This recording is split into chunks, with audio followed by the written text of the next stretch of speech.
Thank you for joining us. I have a cheat sheet here, a card that says Hola. I guess I could say hello. Ciao, salute, all those things. We're signing books. If you want more information, if you want to get a copy of our book signed, it's at Slobberknockerbook.com. Pretty straightforward. Slobberknockerbook.com. And we'll talk a little bit more about the book the next hour or so. I got a bunch of questions from you. I will get to those momentarily. We're going to be talking to a lucky fan. It says right here, not just any fan, a lucky fan. Win. I've had relationships that didn't last 2 minutes, but they always had about 22 questions. And but most importantly, we're signing books here today. When these books leave my home, they'll all be signed today. And you should see the stash of books over there. We got them everywhere. So I think what we'll do, considering I haven't done this before, it's a new deal, is we'll start with your questions. So if that's all right with everybody. John from Temple, Pennsylvania. What future do you see for New Japan and Ring of Honor in the United States in the next 5 to 10 years? Do you see them being able to compete with WWE on a larger scale? That's actually 2 questions. I think both New Japan and Ring of Honor are going to be profitable if they continue to steer their course and stress a strong in-ring product, which both have. As far as them competing, when I think competition, I think anybody could win on any given day. I don't see in my lifetime that Ring of Honor or New Japan the revenues, the global imprint, and the success that WWE has. No knock, just a statement of fact. Roy in Columbus, Georgia. How long have you been in the wrestling business? Too damn long, Roy. Since 1974. I was only told. I didn't help it. I guess if I got to go one or the other, it hurt it. But it didn't help it for sure. Competition on that scale. And you said, well, you just answered the question about Ring of Honor and New Japan. You can't compare their product and their network and their penetration on television to what WCW had on TNT and TBS. Not even a comparison. So there is a difference. Edward in Ridgeway, Virginia. Hello, Edward. Was there ever a time that you legitimately got upset at Paul Heyman when he returned to Raw back in 2001? Absolutely. That's what made it work. But I got pissed off at him on car trips. So we had a very combative and combustible relationship. But it was fun as hell, and it still is. I love Paul. He's a good man. Best talker in the business, without a doubt. What was the proudest march you've ever called? Well, I don't know. That John Philip Sousa march was pretty good back in '88. The proudest match, I'm assuming you mean Brandon, in Santa Rosa, California. You know, I went to 4th grade in Santa Rosa, California. If any of my old schoolmates are watching now, how you doing? Santa Rosa, California. Born in Fort Bragg, by the way. I guess the proudest match, I don't really have, it's asking like, what's your favorite match? I get that asked a lot on the Q&As of my shows. It's like saying which of your 2 daughters is your favorite. It's just kind of hard to make that determination. And I've actually said, it's like saying who's your favorite wrestler. You'd be surprised how many guys call your hand on that deal.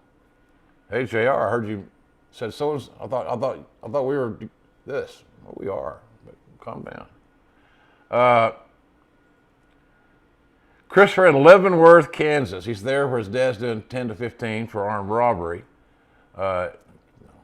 Leavenworth, it's a prison joke. You have to watch Discovery Television more than you do, probably. Do you still see the WWE still being the biggest live wrestling entity on television 25 years from now? Absolutely. Absolutely. And I'll equate that to this. Do I still see the National Football League being the predominant football league in the fall on the globe? Yes.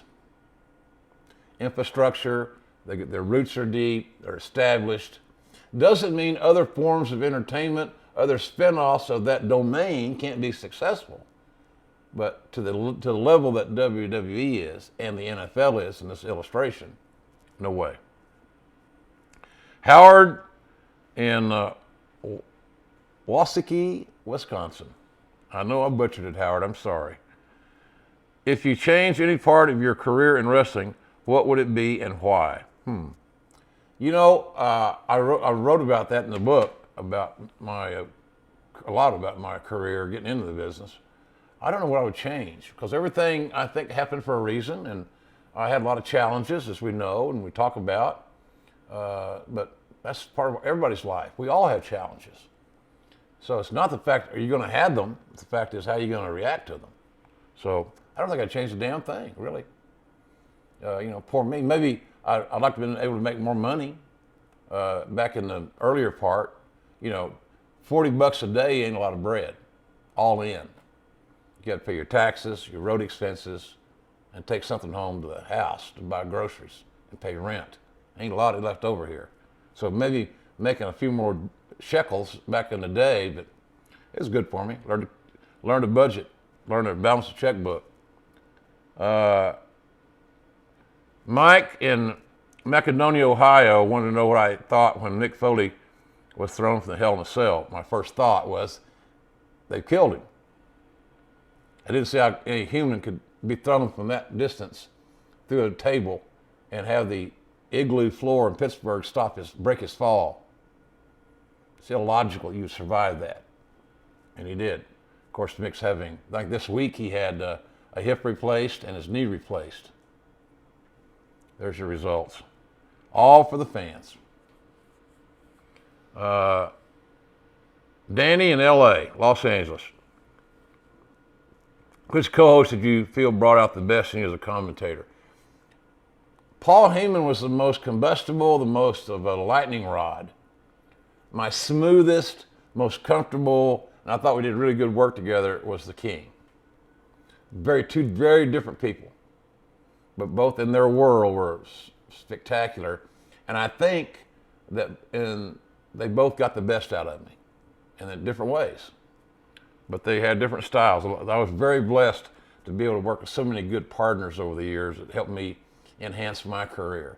And they're not forgotten in these books either. They're there. Favorite wrestling moment comes from Henry in Victoria, Texas. Henry, it's good to see that you're above the water level in Victoria, Texas. Hope everything's good for you and all those folks down there in the Houston area, South Texas. Favorite wrestling moment?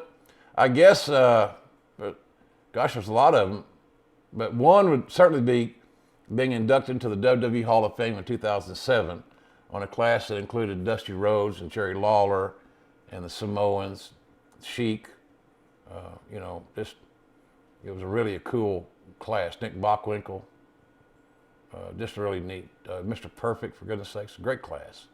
It's kind of a forgotten class. There's pretty good hands in there. So that was a big deal. That was at WrestleMania 23 in Detroit. We sold out Ford Field the next day. Remember, that's the Battle of the Billionaires. Mr. Trump and Mr. McMahon's hair were both on the line. And that was an interesting match to call with Bobby Lashley and the late Umaga. And then here came the Clippers, and Stone Cold became the world's most dangerous barber, I guess. And Mr. McMahon's hair was on the canvas.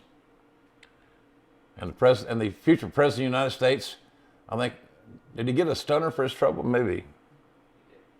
I think he did. Kenneth in Conyers, Georgia. Who is the greatest non-American wrestler? That's kind of a vague question, Kenneth. Amateur, pro, Olympian.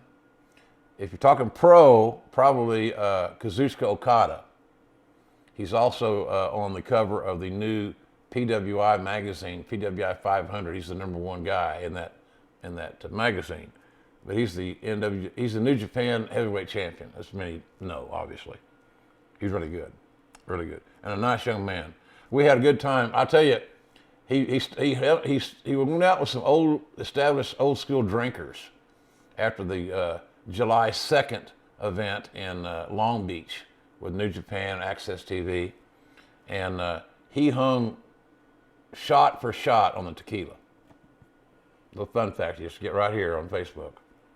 Kazuchika Okada can drink tequila with the best of them and still smile. He smiles a lot, as a matter of fact. He's a happy guy. Why not? What the hell's he got to be disappointed about? This is from Matt in Georgetown, Kentucky. Who do you believe is the most influential person in the history of the business, my God, that very few people have heard of, and why? How long did it take you to figure that damn question out? For the love of God, man.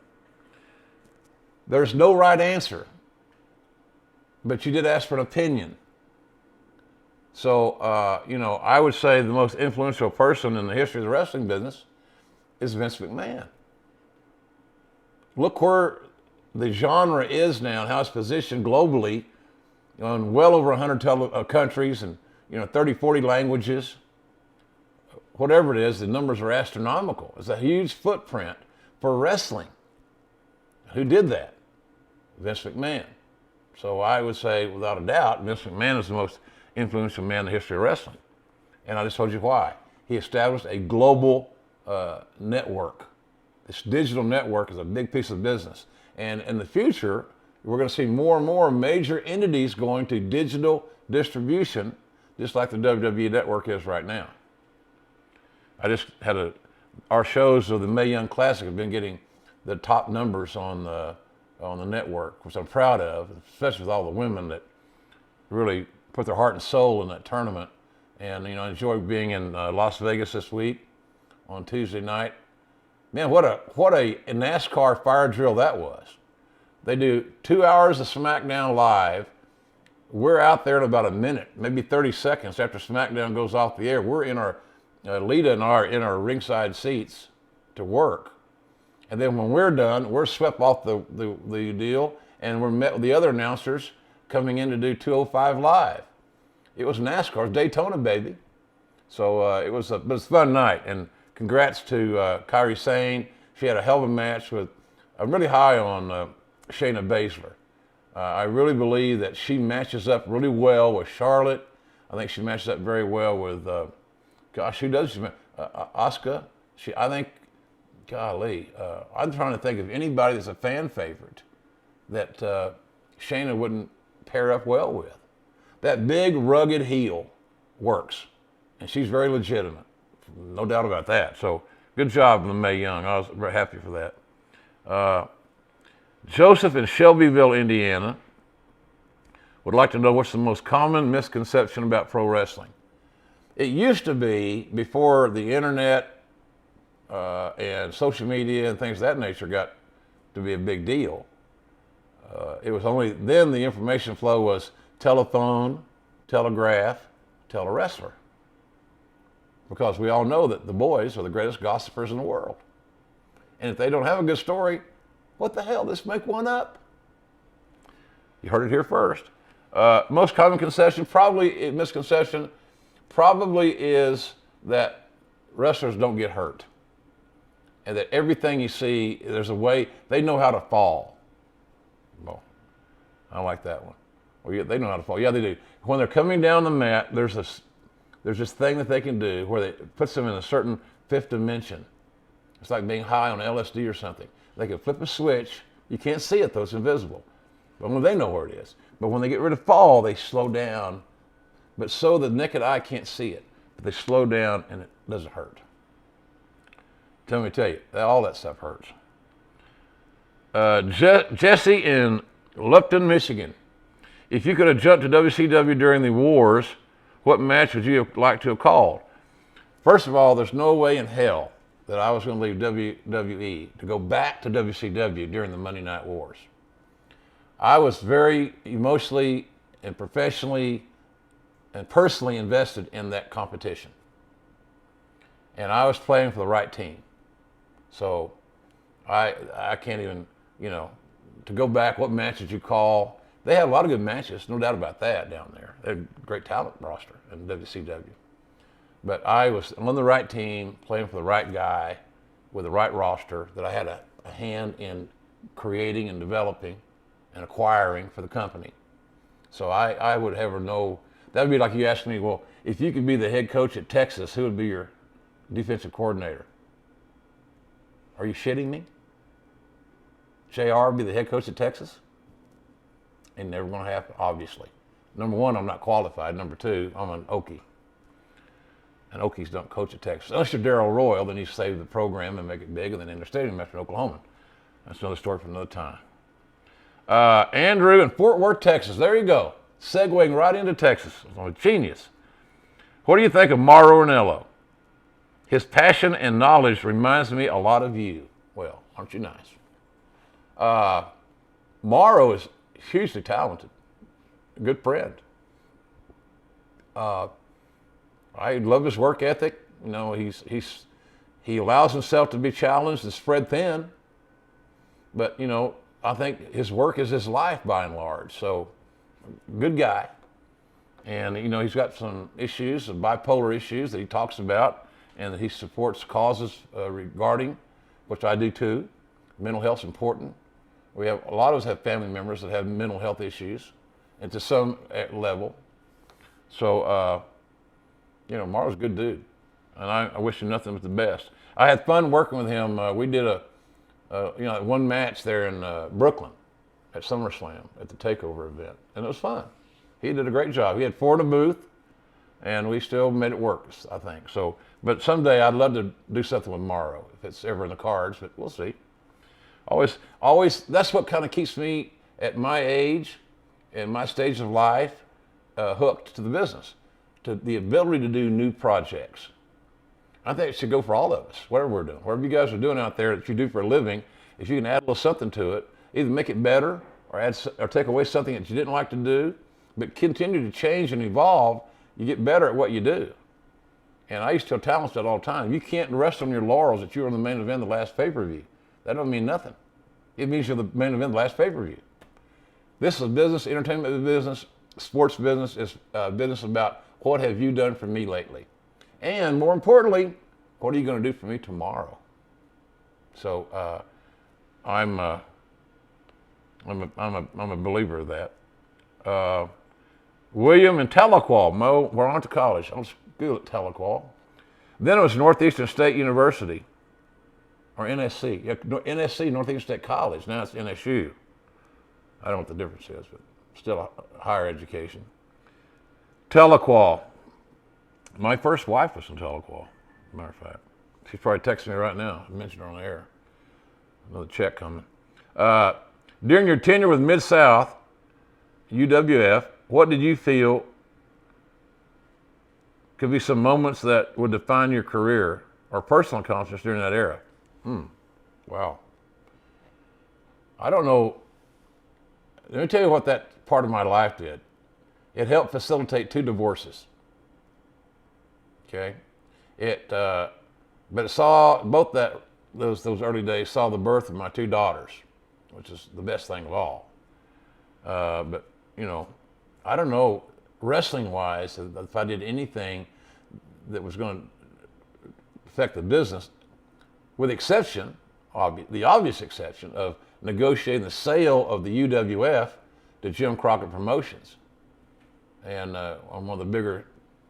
Could have been one of the bigger developments in the history of the business, in my opinion. But there again, I may be wrong. But it was a big moment. So I guess that would be one thing. But I think the birth of my children was the biggest deal about the wrestling era, about that wrestling era. Stephen in Claymont, Delaware, wants to know if would the Attitude Era succeed today? Stephen, it would succeed today if you had a great roster that is deep, and that their skill set fit that presentation. We got very fortunate. The stars aligned very well in the WWE. We had an all-star team lineup of talents. We had a lot of guys that felt like and believed in their heart they were going to be the top guy, the headline of WrestleMania top guy. It was great competition and really high skill level. So that's what you got to have. So the answer to your question is I can't answer it because just say hang your shingle out that says Attitude Era. That's one thing, but being able to execute it and is another issue. So it's all about talent. It's all about talent. We have a phone call? His name should be at the bottom. Okay. Sean from Bogota, Texas. Sean, are you on? He's right here. Where is he? He's right there. Oh. Hello? Hello, Mr. Ross. Hi, Sean. How are you? I'm doing good. What an honor it is to speak to you. My pleasure. How's that? Are you in a flood zone down there in Texas? No, sir, I'm actually up here in northeast Texas. I'm about 30 miles south of Paris, Texas, on 271. All right. I know where that is.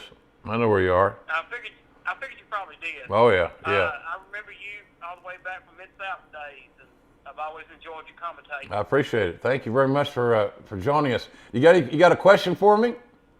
Well, I had asked yesterday on the forum if you had ever wrestled in a wrestling match, because I had forgotten that you had a few times over your career. Well, that's using the term knee wrestling is very loosely. I'm like a goddamn cow on ice, man. I had no more business being in the ring wrestling than I would trying to ride Secretariat, who's been dead for 20 years, in a horse race. Yes, sir. I don't. But anyway, I did have a little experience in there. I did it because it's what the team needed on that night. But was I ever very good at it? Heck no. I was horrible at it. I was a horrible in-ring performer in my view.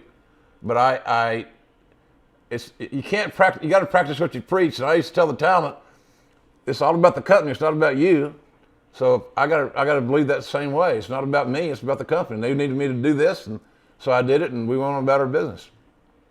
Yes, sir. Well, I'm really looking forward to reading your book when I get it. Well, I appreciate it. I'm going to sign all the books here today, and Slobberknockerbook.com is the place to get all your info.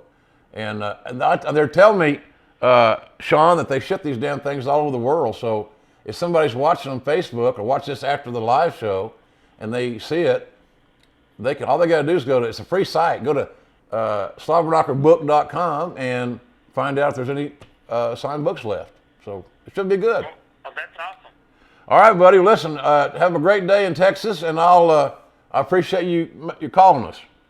Well, you too, Mr. Ross, and I hope to get to meet you someday too. Okay, buddy. Me too. We'll do that. I'm going to be doing a bunch of book signings, but this is a great thing. If you're not going to be near a book signing, you don't think I'm going to be in your town to sign books, this is the way to get you one. So we're glad that Slobberknockerbook.com is making this happen. And Sean, you have a great day, buddy.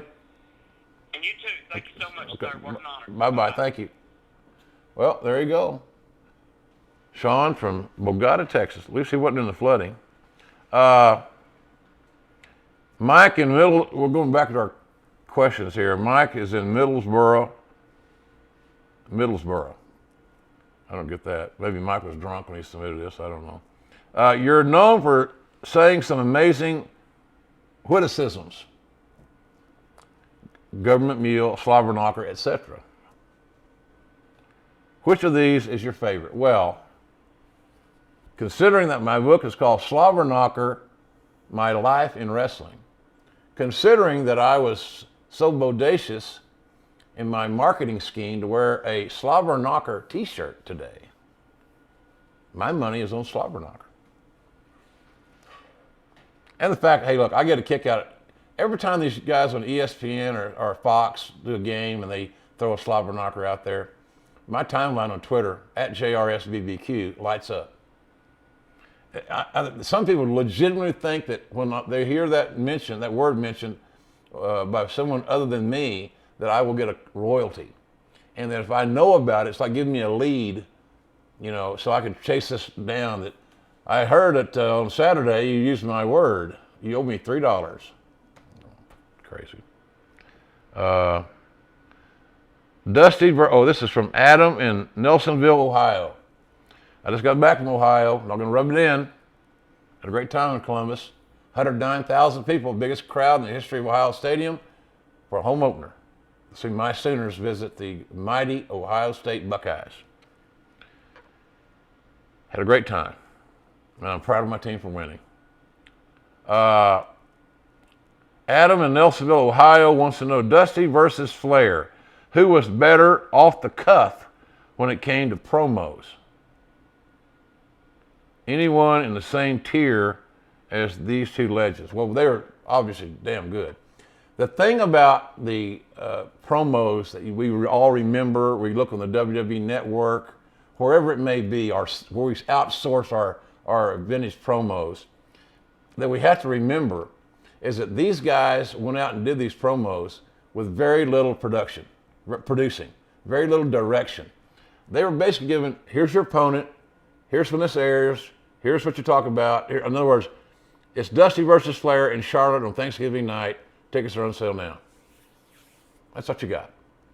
Now, you process that data, the factual data. It's Thanksgiving night, it's in the cage, it's for the title, whatever. Tickets are on sale now, whatever it is. And you process that information in your own words. So you create as you go, extemporaneous speaking. So that's what amazes me about how good those guys were. And not just that one great promo. You know, Flair's, everybody has a favorite. You know, Dusty's Hard Times promo is very famous. A lot of the wrestlers use that for inspiration at times. Flair's had several big time promos. The thing about it is those guys did them year after year after year. Well, years of great work. So I don't know, it's hard to, who's the better. Hey, catch them both on a good day. I've been on car trips with both guys, and we're both just entertaining as hell. And we miss Dusty, and certainly we're glad that Rick is feeling better and still doing some physical therapies and things, but he's getting better, and that's all that matters, is he's getting better. Did you spend any time around Andre the Giant? Kevin from Wilkes-Barre, PA. I did, Kevin. When he would come into the Mid-South territory back in the day, I was his gopher. Cowboy Bill Watts would assign me to Andre to take care of him, and that was pretty simple. It was all about booze and food. As long as you had a big bed in the hotel, where he had a king-size bed, and sometimes a little extension. Sometimes it was a king-size bed and then like a rollaway at the end to give you more length. But if you had food for him, and I know when he came to Louisiana, what he ordered, Popeye's fried chicken by the damn pound. I don't know. He's a Popeye fried chicken eating dude. And then a lot of booze. Unhealthy booze. Kill a normal guy. And it killed him. It contributed. So, but yeah, he was a good dude. Andre was jovial and moody because he was so stared at and looked at like he was a circus freak, and he wasn't. He's a big-hearted guy. But I always had no issues with him at all. Again, think about it. I got into his bed. I got him his food. I got him his booze. And you're pissed off at me? Why? Never happened. Good guy.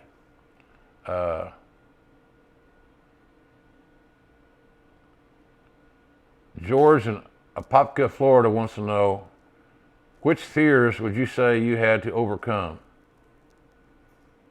I don't know, George. I get stage fright. I get apprehensive when I got to perform.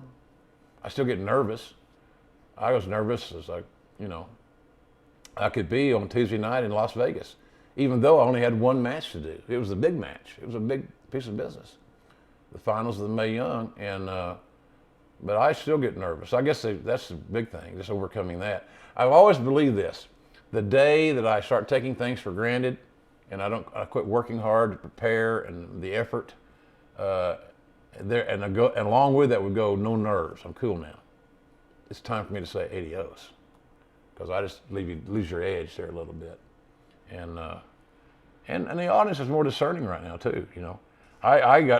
I got gut and quartered on my own Twitter timeline by some people on their work at the Mae Young, and I thought it was a little stiff. But I'm not everybody's cup of tea. But I do take exception to people with negative comments about Lita's commentary. I thought she did great. She has a marvelous passion, real passion. I'm not talking about showbiz passion, where I need to be excited here. I'm talking about natural stuff. And I have a lot of respect for that. And so a lot of her criticisms from some people online I thought was unfounded and unfair. Me, load it up. I don't care. Load the wagon. Don't worry about the mules, as Dick Murdoch used to say. Load the wagon. Jose is in Puerto Rico. Jose, hope you're well there, pal. You guys have had some rough weather. What do you do different to work with all the color commentators that you've worked with? Do you adapt or ask them to adapt? Good question. It's got to be a team effort. It's got to be about communicating. I generally, in my main role as the lead guy, I start the segment and I end the segment. We know that. But then in the middle, how we get on the air, get off the air, we kind of volley back and forth. That's what you want. So because the play-by-play guy normally is the first to speak, he's kind of perceived as the lead. So I just ask the color person to listen because I'm going to bring them in. I'm going to engage them a lot. So it's like we talked about Morrow doing the takeover match in Brooklyn. Morrow had 4 guys at the table. Morrow's a point guard. It's always been my mentality. I am the point guard. It is my job to get the ball to the talent, to the shooters. I set up Paul Heyman, and he slam dunked it. Same for Jerry Lawler. So, that's kind of my role. My role really doesn't change. My role is, if you're my partner, my role is to tell a story, get the talent over in the ring, and to bring you opportunities. And if you don't listen, then we can't connect our dots. And then we got disconnects, and then it's a sophomore drama class. It's not good. I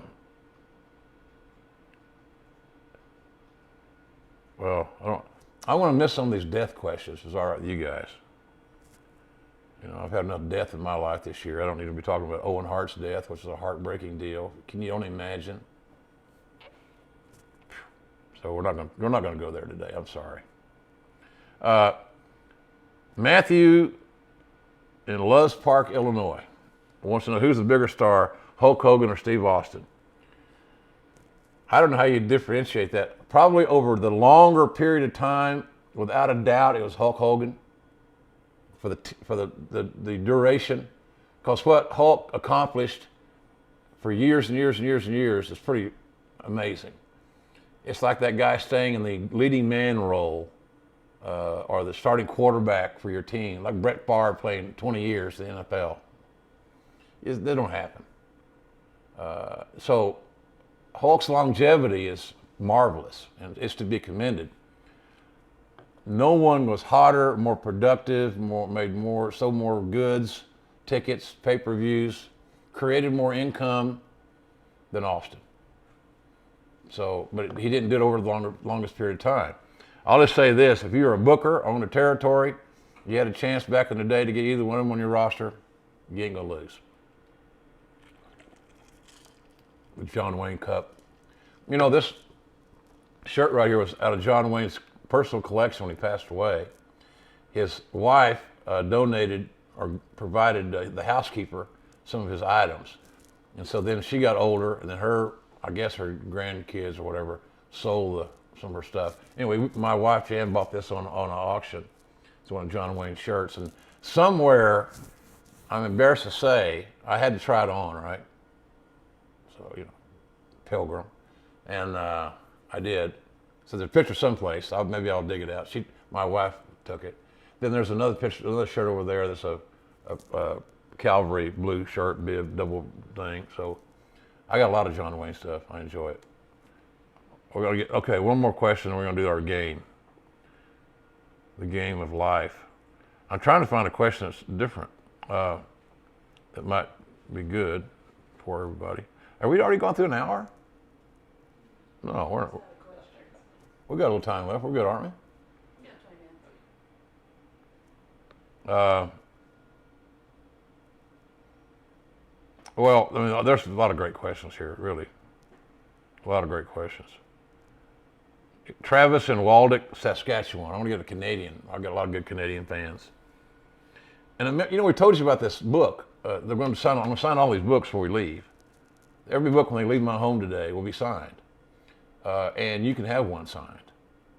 Slobberknockerbook.com. It's that easy. Go there. All the information's there. Wherever you are seeing this message, you can get a book. So there you go. And And again, if you're not going to be in a city, and we haven't got all the cities scheduled yet for the tour, there will be a book tour, several. But this is a great way to have to get a signed book and get your copy early. It's not a bad deal. Travis in Waldeck, Saskatchewan. My friend is beginning training with Lance Storm. What can he do to set himself apart in the wrestling business? Well, the first thing he can do is show up at training camp in amazing cardiovascular conditioning. Please don't worry about your suntan or getting more tattoos. Please, no more tattoos.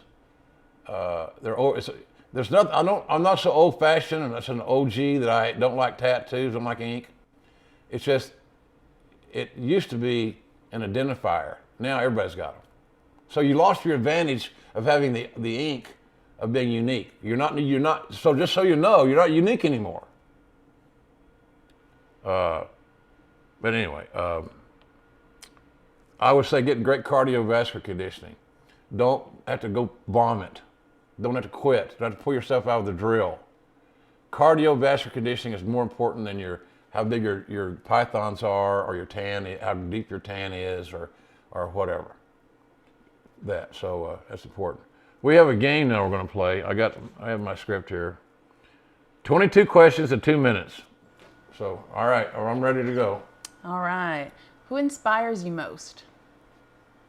My children inspire me the most. Who would you like to trade places with if you could? Vince McMahon. I want some of those fancy clothes and a lot of his money. Who makes you laugh the most?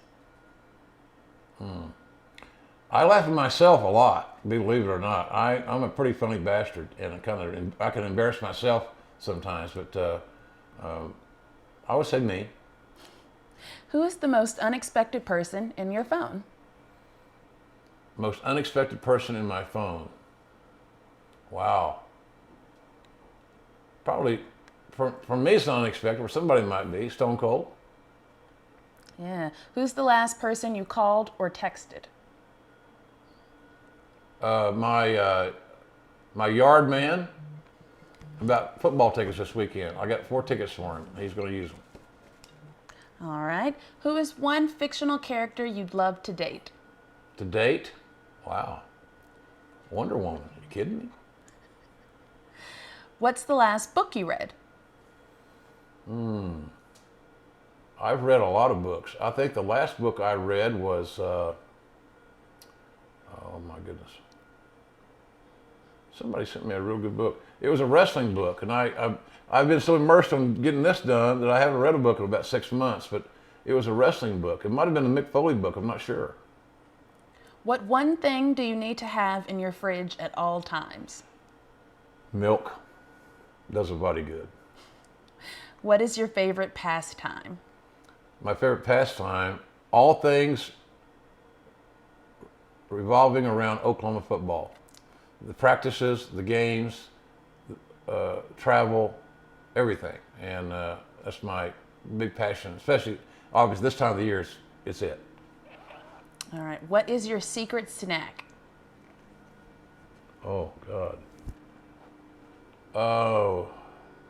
Well, my snacks have changed over the years.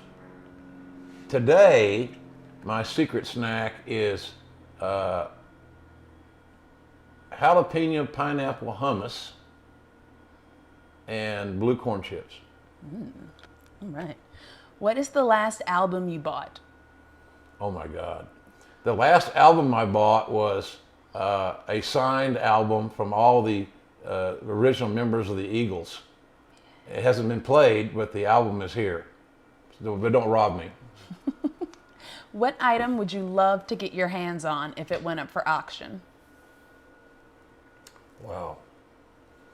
You know, maybe the original wrestling title belt, like the NWA title or the original WWF title, something nostalgic like that would have a lot of significance, would be kind of cool, I think, to have in my house.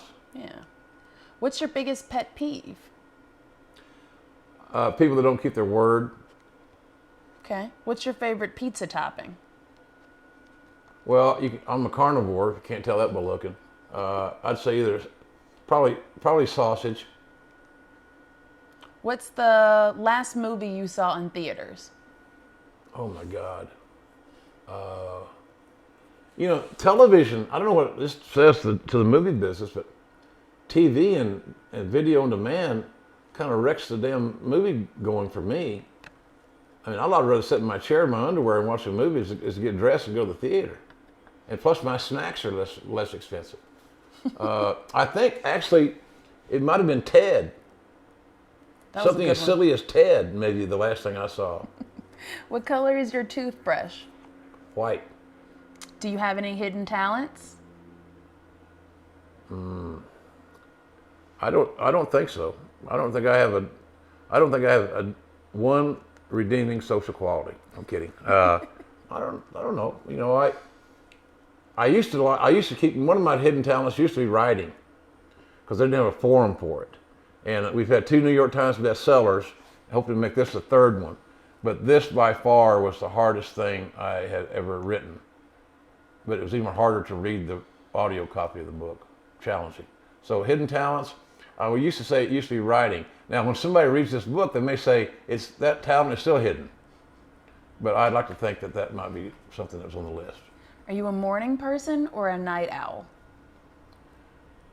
Strange deal. When my wife was alive, I was a night owl because she was a night owl.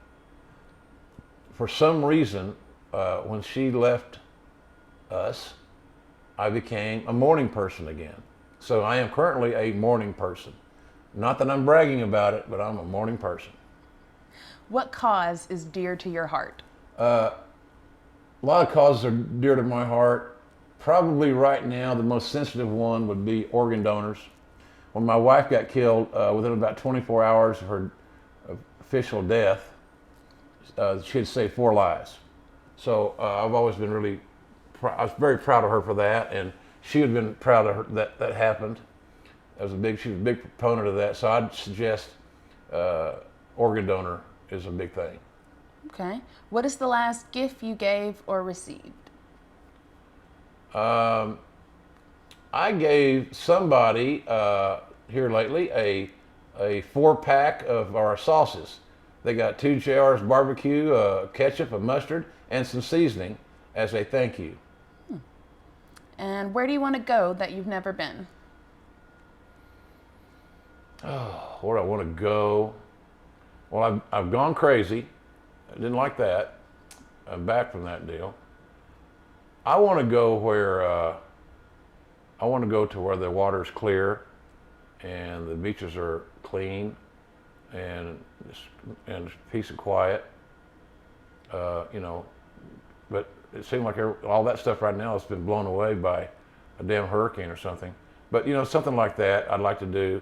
I really am interested in going to Australia sometime. I've always enjoyed traveling in the UK.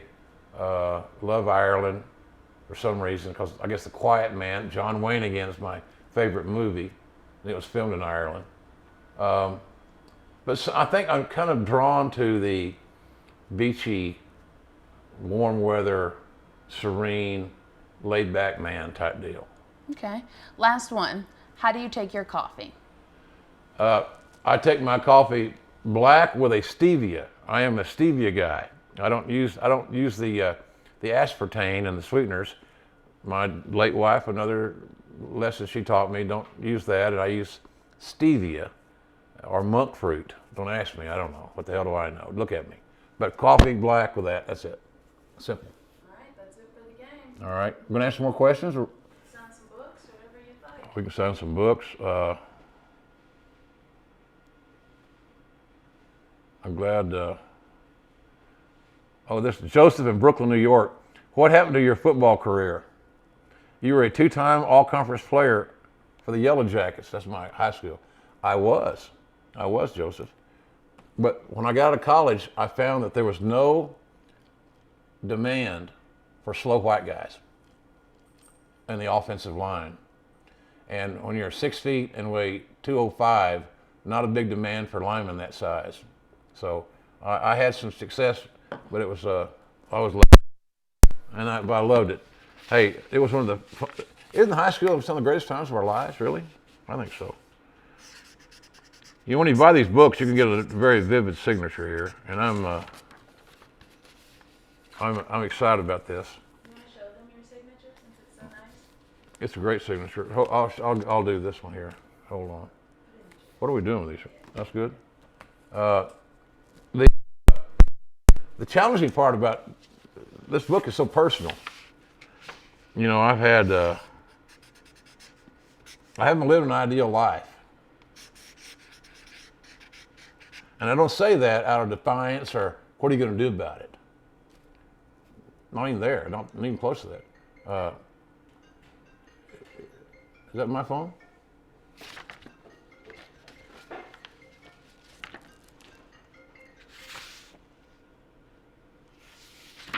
Well, anyway. Hey, we're live. Anything can happen. My phone's ringing.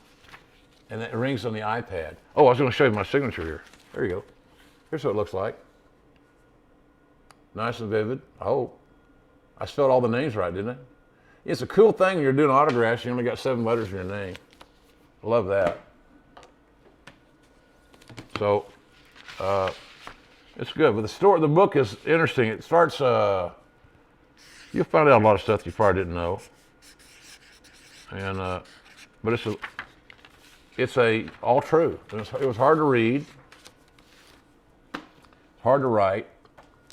My life was, the book was being finished. So it's got a lot of emotional attachment to me. I think everybody's going to like it. So, where's the, oh, here it is. William in Simpsonville, South Carolina. What was the most shocking moment you witnessed in wrestling? Really? Obviously, Owen Hart falling to his death.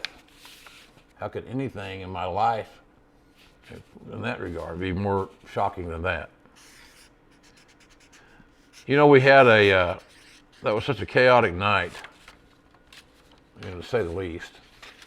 I remember coming back, we went to a video package, and we're getting ready to come back, and we're told in our headset, Kevin Dunn, our executive producer, told me, JR, we're coming back to you guys, and you need to let everybody know the update on Owen.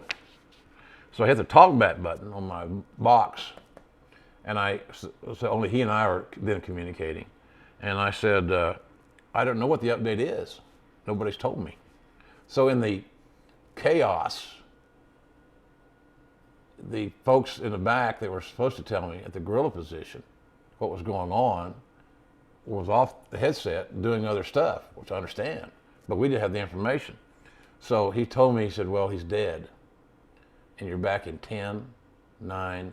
So I had about 10 seconds to kind of figure this, process the dead, and to be able to articulate something that was half-assed legible to the audience.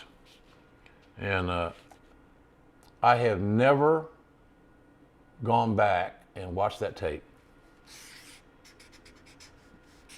I have actually met people at meet and greets. You know, I do my shows, these one-man shows. The next one's coming up in December in Boston, at Laugh Boston, December 16th. But I do these Q&As, and people, you know, they seem obsessed with this, with the most horrific things. And maybe is that a sign of our community where we live, or our communities, or the national news, that tragedy and chaos is always going to trump anything good. Always. So somebody along the way has decided that you, Mr. TV viewer, would rather hear bad news than good news. We decided that for you. So you don't have to worry about how we're going to lead off tonight's news. It's going to be chaos and calamity and confusion and all kinds of heartbreak. You're going to love it. Insanity. So that was a tough, that was horrible. You know, just to justify it, why it happened to such a good guy. Owen Hart is probably the only guy I can think of, off the top of my head, that in my career, which is over 40 years now, that I never heard anybody say a negative word about. In the wrestling business, that's damn near unheard of. It is unheard of. It's the most unheard of thing I ever heard of. And Owen Hart was probably the nicest guy that's come down the business, at least in my career, my lifetime, that I've met. Great guy. You wonder about that, you know. I say on my podcast every week, you know, you gotta maximize your life's minutes because our tomorrows are never guaranteed. And as we're sitting right here, about 30 seconds away, where you turn into my addition was where my wife got struck. I drive by there every day. One way in, one way out. So it's the fragility of life is that. For me, it's so real because she's not here, and it happened, you know, 30 seconds away. So you just never take anything for granted. And but for Owen to be taken from us at his age, it's just hard to figure out why things like that happen. But it's part of the journey, right?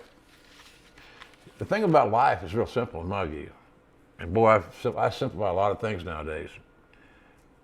We all know the outcome. We all know the eventuality of what our lives are going to be. We ain't leaving here alive. Ain't nobody leaving here alive. If you hadn't heard that, I'm sorry to break the bad news to you, but ain't nobody leaving here alive. So with that said, and that being a fact, it's all about the journey. Every day is a part of the journey. You turn your own personal GPS on and you know where your destination is. Your destination is you go to the hereafter, whatever that may be. So I want to make sure today I want to enjoy my life. I want to do things for other people. I want to do things that make me feel good. Feeling good is not just about going shopping, you know. I got a good deal still. I got a coupon. Ooh. So I'm a big believer that we have a choice. We can be happy or not, productive or not, and like I'm trying to be here today, signing these books. I'm really anxious to hear. That's what it's going to look like right there. See there? Authentic, real. Slobberknockerbook.com. If you can't remember that, I can't help you. And I'm trying to help you. Slobberknockerbook.com. I'm glad the housekeeper came this morning. I didn't get embarrassed when these folks come here to do this signing.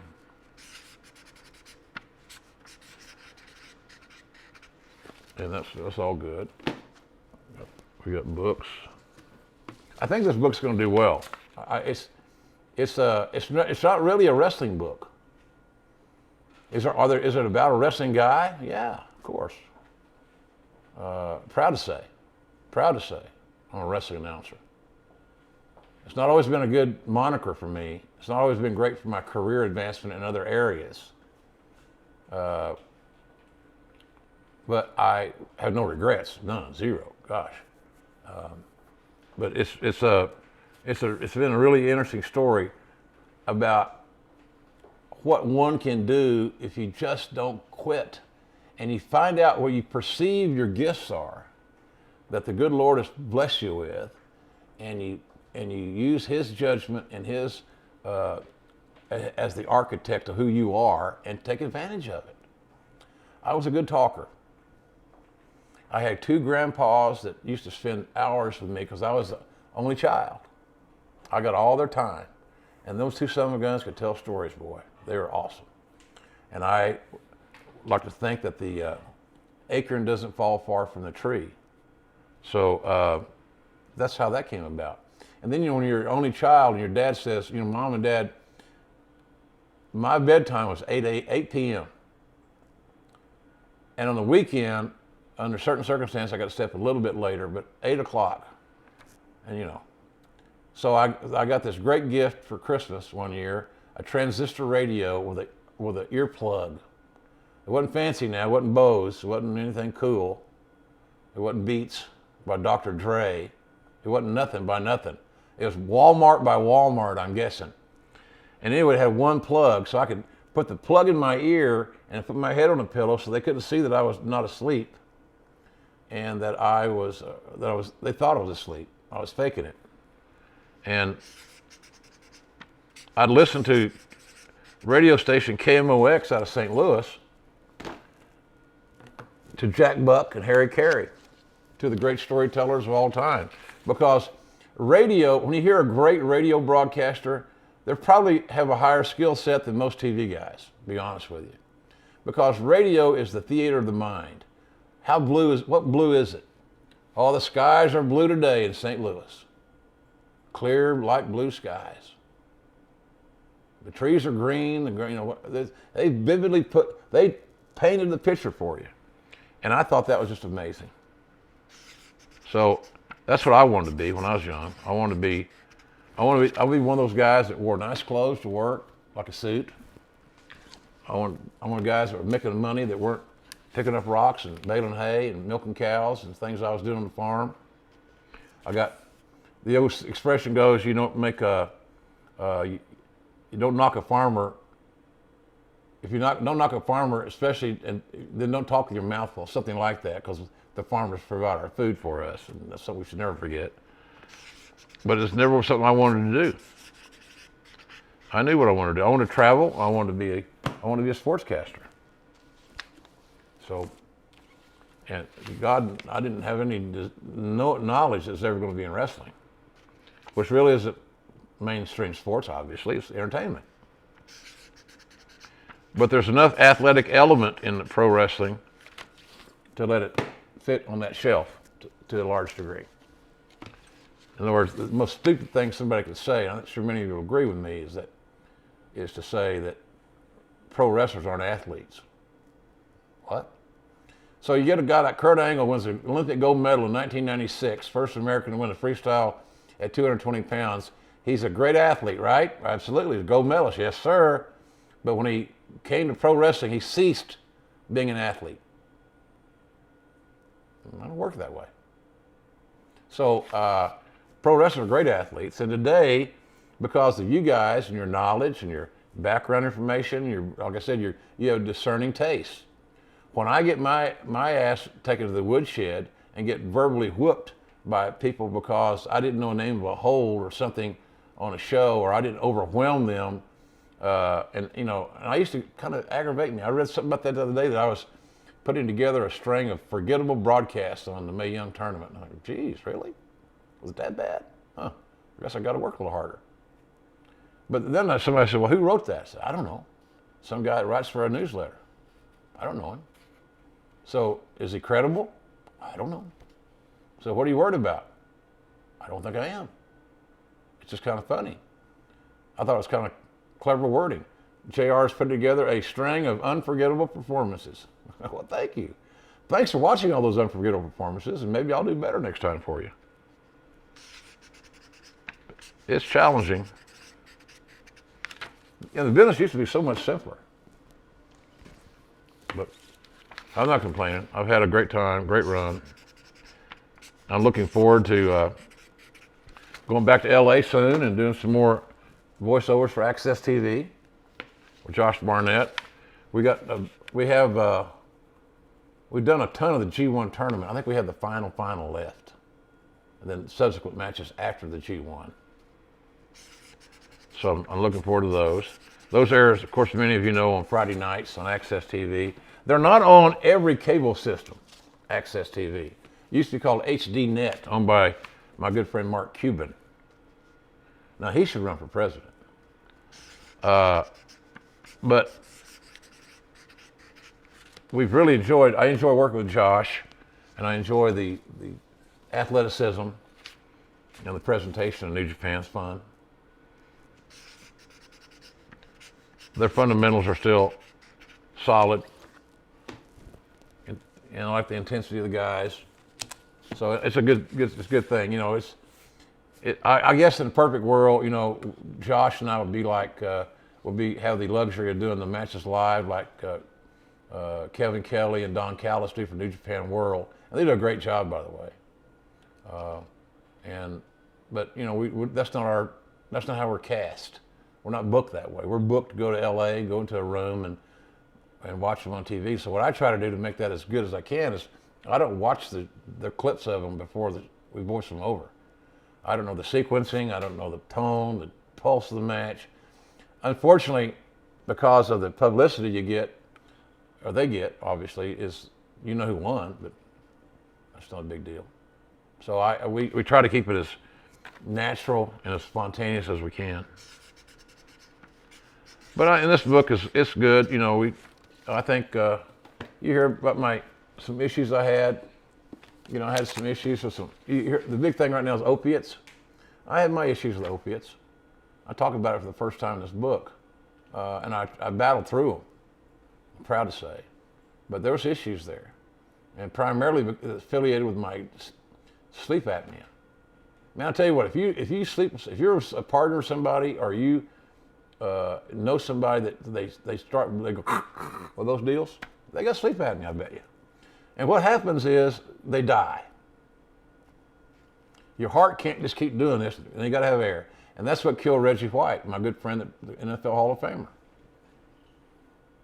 His sleep apnea, he wouldn't wear a mask. So my opiate issues were related to my lousy ass sleep patterns, because I had a job that I had a huge undertaking. Executive Vice President of the Talent Relations Department in WWE, meaning every talent under contract I was responsible for, in all phases, good and bad. The phone rang 7 days a week. I had to book the house show matches, the live events, the lineups, the matches, and negotiate contracts and all these things. And then do TV, BJR. So the sleep I got was becoming very minimal, and I had to have help, in my view. I thought I had to have help sleeping. What a good marriage. But I talk about that. This is probably the most honest thing I've ever done. And it's funny, my daughters are excited about reading this book. And they're going to hear things that they don't know. So maybe I should alert them to that. But bottom line of this is it's extremely honest. It's a story of a guy that went on this crazy journey from a little 900 people population in Westfield, Oklahoma to, I went from the farm in Oklahoma to the garden in New York City called Madison Square Garden. It's been a cool deal. So the run has been great. And I really believe you're going to like this book. And I was every time I can open any page and tell you more because they're so vivid. It's just, they bring back the memories. It's just really great. So it's been a real good experience. And this is kind of cool. I've never had anybody come to my house before and this with cameras. At least you're going to know about. I'm kidding. Joke. Oh, JR made an inference about cameras. I wonder what's out there. Well, Google it. If you find anything, let me know, will you? I'd enjoy looking at it. Be news to me, pal. Not my John Wayne cuss. Unsweet tea. Big weekend this weekend for Oklahoma football. It's so big, it's not even on regular television, it's on pay-per-view. I'm being facetious. It's BS. I don't believe that college athletics should be pay-per-view attractions. That doesn't work for me. I understand if no network wants the game, that's one thing, but somebody will take it, air it on digitally. But everybody, you got to make a couple bucks here and there. I get it. So I'm going to the football game this weekend. Got podcast next week. My guest is going to be Hurricane Helms. And if you guys have questions for him, you can Facebook me or Instagram, Jim Ross BBQ, or send to me on Twitter at JRSBBQ. He's a very smart guy. He's funnier than hell. Gregory Helms, the Hurricane. And he's not with any company, so he's going to be able to be very honest with his opinion. No, he asked you guys to be honest. I'm not trying to find the dirt or throw people on the bus, but just, what do you think about this issue? And he'll be honest, and he'll be funny and entertaining. So that'll be next week. Our show is free. Our podcast is free, and we encourage you to go to Apple Podcasts and subscribe.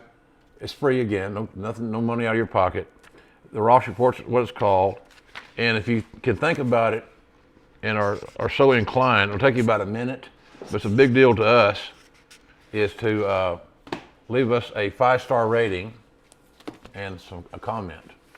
Somehow or another, that information is quantified to help in the marketing department. It's a little convoluted for me to try to explain to you. All I know is it helps us. So your part would be go to Apple Podcasts, subscribe to the Ross Report, and then leave a comment like, JR's a nice guy for a chubby white guy. Okay, or whatever you want to say.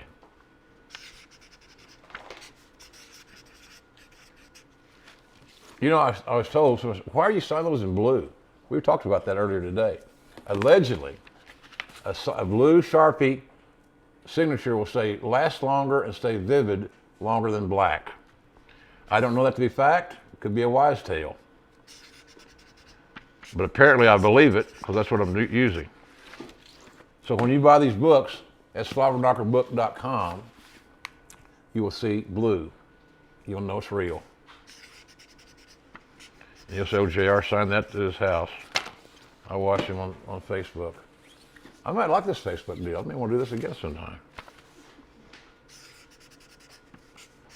I hope I haven't hard sold you too much on this thing. The hard sell. I don't mean to. If I did, I apologize. I'm just very proud of our work. You have to understand what it means to me personally to tell my story under the context of this year for me and my household. Losing my wife was a very emotional thing. And so this book it talks about she and I meeting and, falling in love and getting married. And, we got married in October of 93. And in January of 94, on Super Bowl Sunday, she was coming home from a trip. She was a flight attendant for U.S. Airways. I got up that morning, the morning of the Super Bowl of 94, and I thought I had a stroke because of the facial paralysis. And what had happened, I had my first experience with Bell's palsy. So facial paralysis, it wasn't pretty. It never was pretty, we all know that, but it was even worse. And then that was January. We got married again in October, and then about a month later, I got fired. And I remember us driving back to Georgia, where I was going to try to get to work, and I said to her, "Aren't you glad we got married? You got a guy that's got no job, he's got facial paralysis, and we're gonna relocate. Hang with me, it'll all work out." And it did. The old deal is, Dusty Rhodes told this one time about having jobs and being a booker and things. The key thing, maybe his wife, Michelle, who's very smart, may have said it to both of us. You guys can't play on your team without a jersey. So make sure whatever you do, you keep your jersey. And I know that when WWE started talking to me again about coming back early this year, maybe the holiday time, my wife really wanted that to happen. That was our team. Loyalty team. That was a home team for her. And I think, honestly, she enjoyed being in WWE as much as I did. She loved the wives, and the guys come to our house and cook a dinner for them. And gosh, I remember doing laundry for Stone Cold, coming off the road. She loved that. She was a caretaker. So it's that story, it's all here, and it's never been really told before. And like I said, there are things that as a dad, I wasn't around my kids as much as I needed to be at all. I never did. I really don't like to. I never have had the courage or the forum to really talk about parenting and me being a dad and all those things. this gave me that opportunity. And hopefully some of you dads out there, some young parents or anybody, I hope you'll look at it and maybe it'll help you a little bit too, that, you know, there is no job that you should prioritize over your children. Can't justify it. There ain't none.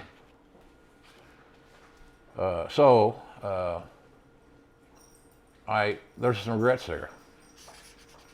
And at least in this book, I had the courage to talk about it. And you know, I want to also, the fact that I started this book with Scott Williams. Scott, down near Houston, died last fall. Much too young, early 40s. Really, I don't think I've ever met a wrestling fan bigger wrestling fan of Scott. I think his email was like loadedglove@yahoo.com or something like that. Loaded Glove, The Spoiler, Don, all these bad heels, Loaded Glove. He wrote Bill Watts' book, he wrote Terry Funk's book, he was helping me get this book going, and then he unfortunately passed away. But he was a huge help on all this, obviously, to get us jump started. He drove up, I'd pay for him to drive up, put him in a hotel, Sooner Legends Inn and Suites, here at I-35 in Lindsay. They've even got a JR suite at that hotel now. It's room 3208, by the way. And so he would come up, and he was an attorney by trade, in addition to being a journalist, newspaper man. And he would almost it's like a deposition. So Scott was just great. And what a historian. And then when he passed, I was reading these books called Blood Red Turns Dollar Green. What a title, right? It's a series of books. Paul O'Brien. Well, now those books, that Blood Red Turns Dollar Green is, I think, in conjunction with now $7 Entertainment, who we all know is run by my boy, Dwayne Johnson, AKA The Rock. So there's big things coming from Paul, and Blood Red Turns Dollar Green. They're phenomenal, phenomenal. So I said, I wonder if this dude would want to help me finish this book. He was a wrestling fan. The only issue was I'm here in Norman and he's in Ireland. But there you go. They got phones and faxes and emails and all that stuff. So we got together and we kicked out a hell of a book. And he's brilliant. I got so lucky on that deal. That's like getting a recruit, you know, a football recruit. I don't know how good this guy is, but I think his tape looks okay. Then you get him, you sign him, and you give him a scholarship. You get him on your team, you find out, God, this guy's really good. This guy's really good. So that's what I found out with Paul O'Brien. He's really good. So, and he knew me. He took my words and made it my voice and just made it was just amazing. So I think we had a great team here. Maybe the three-man team, not as controversial as the Freebirds, but between the late Scott Williams and Paul O'Brien and myself, I think we've done something that you're going to be happy with, and that's important for me.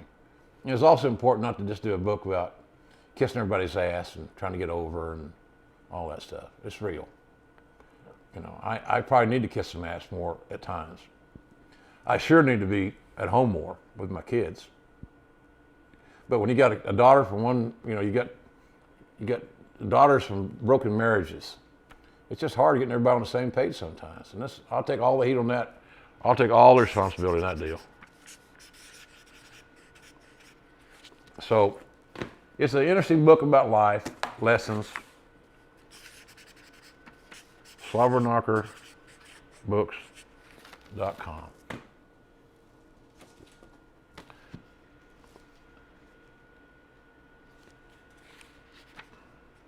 Somebody's going to say, I know who's Howard Finkel will probably say, well, JR, your beard's a little brown there. You're right, Howard. Show business. Just for men, as if you didn't know. Yeah. But also the issue about this cover. See my eyes right there. If you put this book down in your study, these eyes will follow you wherever you go. Spooky as hell. No kidding. We have a few Facebook questions if you want to answer those. All right. Someone wants to know where you can buy the JR barbecue sauce. The JR barbecue sauces and ketchup and mustard is available in retail in Ingles markets, INGLES markets, 200 plus stores in the Southeast. And it's also available on www.shop.com, the online shopping. And they do a great job of order fulfillment. So it's like a couple of days. They have it delivered right to your house. So www.shop.com is probably the most widely utilized. It's quick, easy online shopping. We have barbecue sauce, we have ketchup, we have mustard, seasoning, and beef jerky.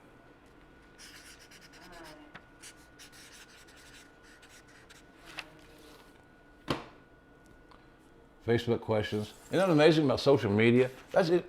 Social media has had a profound impact on the wrestling business, without a doubt. Information flow. But here's the deal.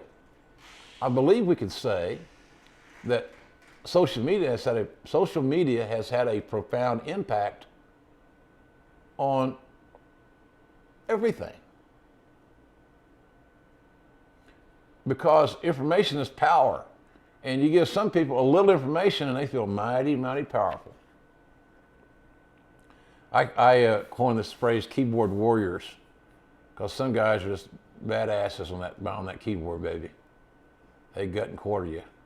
You know, I get it sometimes from people that don't like Oklahoma football. They think that's the way to piss me off, is to zing me on Twitter or somewhere, Facebook, whatever it may be, about the Sooners. I've heard it all. What are you going to say that I haven't heard? And, you know, express yourself. Have at it. Anything else? What else? The last question is, because you mentioned it, but I'm not sure if people know where to find it. Where can you find the audiobook version of Slobberknocker? I believe it's at Kindle. Kindle has, we're going to be on Kindle. Kindle's the audiobook thing, right? I think it is. Audible.com.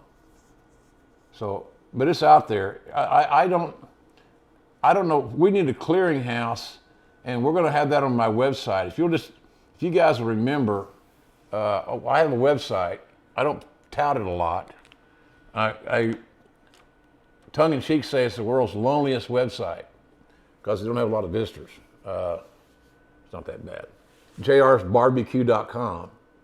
And we'll have all that information about where you can buy the book, but it's going to be available on every platform.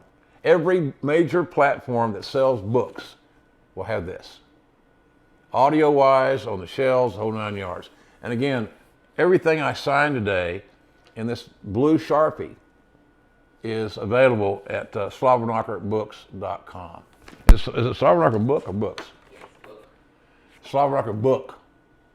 Slobberknockerbook.com. That's all you read. Everything's there you need to order it.